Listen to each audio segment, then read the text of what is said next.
Hi, I'm Brian, or Fat Dad from Fat Dad's Woodshop. Double cutting is what I call a technique that I can use to make something along these lines.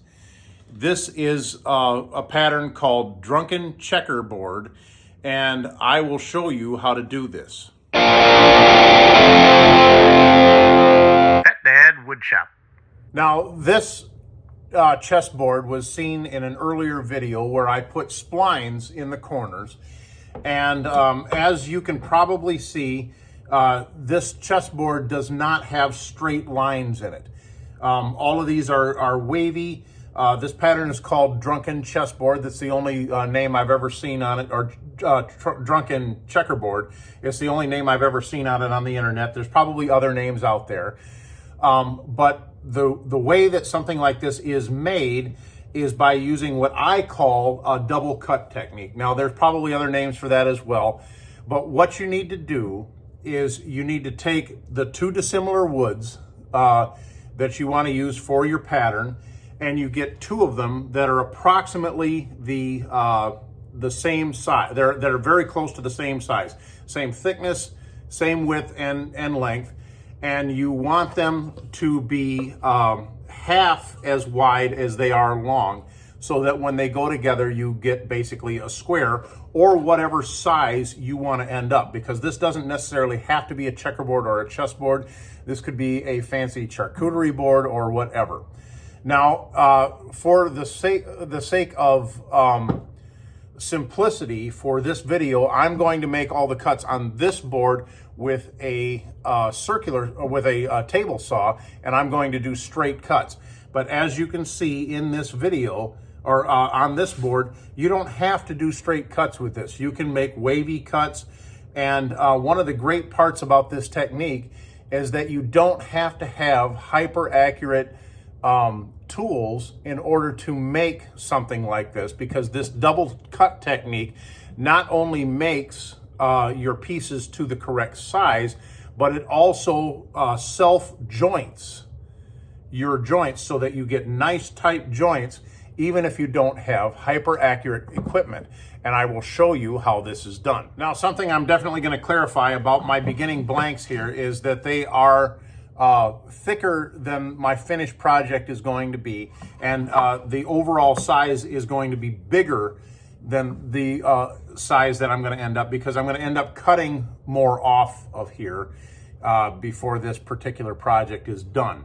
But one of the nice things about this technique is that it really opens you up to make kind of whatever you want, because the exact dimensions don't always make a lot of difference if you're just making a board that has this particular pattern on it. And like I say, one of the really nice things about this is that you don't necessarily have to use a table saw or a bandsaw. You could use a circular saw, a track saw, or even a handsaw if you can cut accurately enough with a handsaw, because the saw itself, as it goes through both materials together, will not only cut matching joints in both pieces of material, it will also joint them together to each other with both sides of the blade. So whatever the blade does, it does. So you can make wavy lines if you want to. You can use a table saw that's not hyper accurate, that's not at a perfect 90 degrees, or basically you could do this with a construction grade equipment, and this should still come out pretty good. Now I'm going to join these two boards together temporarily. I'm going to temporarily glue them together. I covered temporary gluing with super glue and masking tape in an earlier video, but I'm going to put these together as closely as I can so that everything matches up. And then when I run this through the saw, it's going to size and joint my joints together all in one operation, which is really nice. Now, what I have here are my two pieces, and I've got them covered in masking tape. And I'm going to take my super glue, and I'm going to put a fairly generous amount of super glue all over my my stuff here. And I'm going to glue the backs of the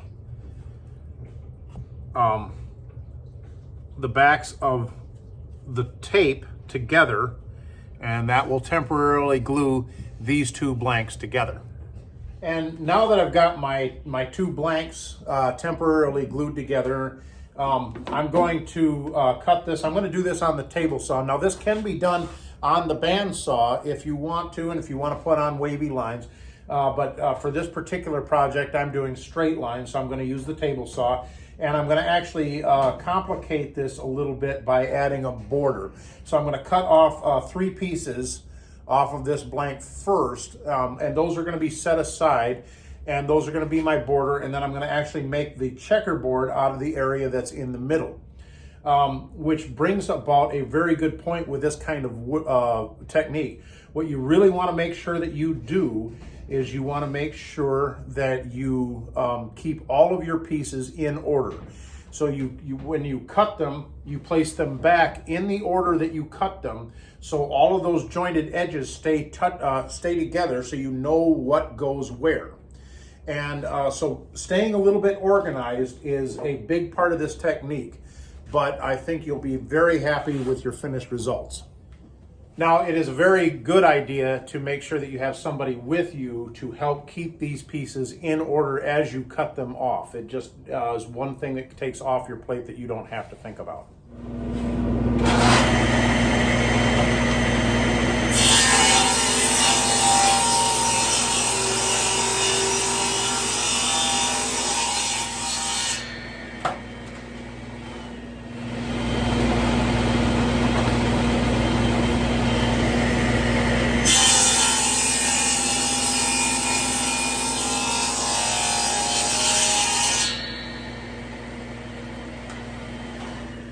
Now that my border is done, I'm going to start making the actual checkerboard. The first row of my checkerboard is actually going to be a little bit wider than the rest of them. And the reason for that is because I'm going to end up double cutting this first row in order to joint the two halves of the board together later. And you'll see what I mean later on.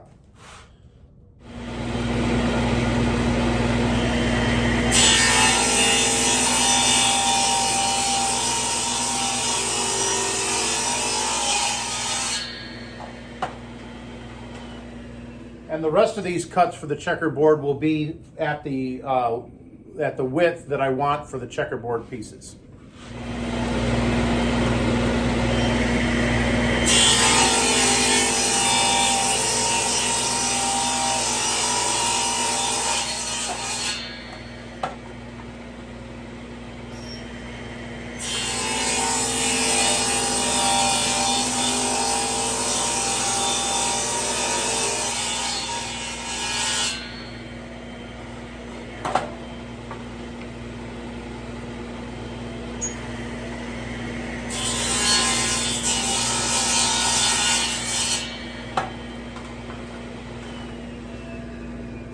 Okay, and now we're going to ignore this border for now, but I'm going to work on this.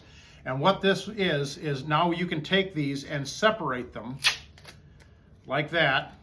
And what we're going to do is we're going to mix and match.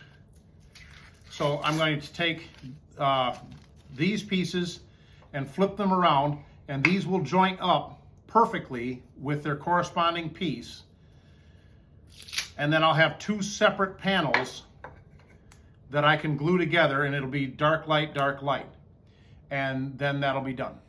And now that I've got these all glued up, I've got them mixed and matched with the colors, and I've got 2 different panels here, and I'm making sure to keep everything organized so that what I'm going to do later is I'm going to, when this glue dries, I'm going to flatten them out enough so that I can re-glue them together temporarily, and I'm going to cross-cut them the other direction so that I can have my checkerboard. And we'll see that after this glue dries.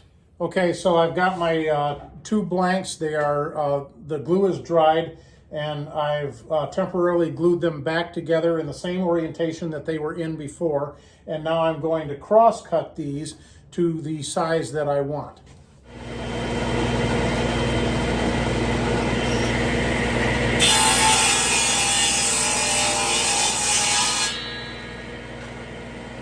And just like before, you take these apart and mix and match them again and re-glue this. And I'm going to glue this together with the borders on them. And then I will have more to do with this tomorrow. And here's how that glue up looks. So now that I've got these, the glue is all dry and I've got these out of the clamps. And now what I've done here is I very carefully lined these up and temporarily glued them together so that they overlap. If you recall, the first row in this checkerboard on both of these boards was a little bit wider than the rest of them. So that gives me a little bit of room to play with. And what I'm going to do now is I'm going to double cut this through the table saw, and that'll be my last cut to put this together.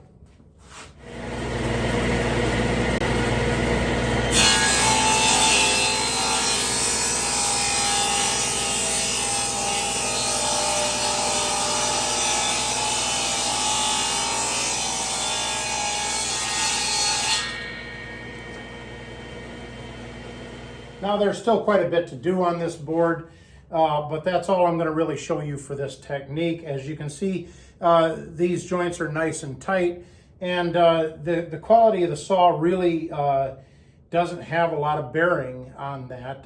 Like I've shown you before, you can even make wavy lines with the bandsaw, and you'll still get nice tight joints using this double cut technique.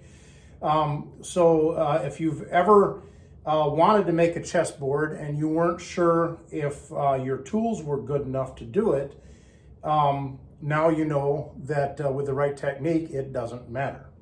So if you want to make a chessboard, it's your move. Pet Dad Woodshop.